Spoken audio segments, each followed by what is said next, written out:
Seulement 2 jours après la fin de la Coupe du Monde, TF1 a offert aux fans de foot de se replonger une dernière fois dans ce mois de folie vécu par l'équipe de France.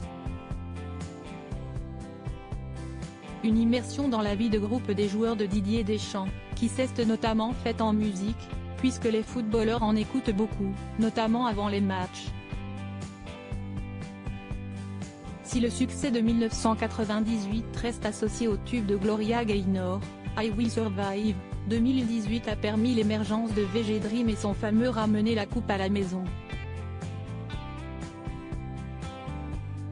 Pour 2022, CST également un retour en arrière qui a été effectué par les joueurs, qui se sont trémoussés sur le tube de gala, Freed from Desire.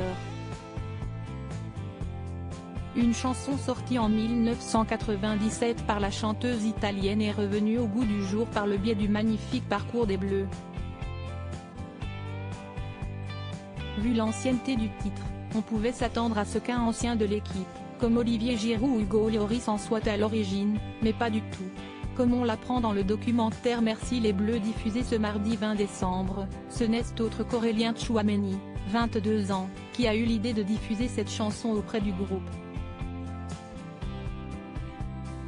Au début, Kama, surnom d'Eduardo Camavinga, note de la rédaction, avait le téléphone connecté à l'enceinte.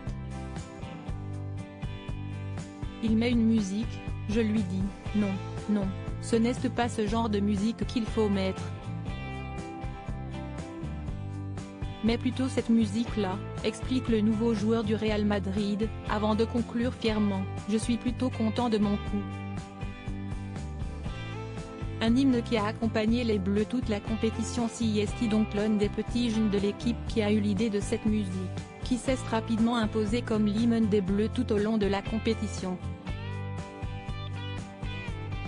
Malheureusement, elle ne leur aura pas porté chance jusqu'au bout, puisque les joueurs de Didier Deschamps ont été battus en finale par l'Argentine, après un match sensationnel.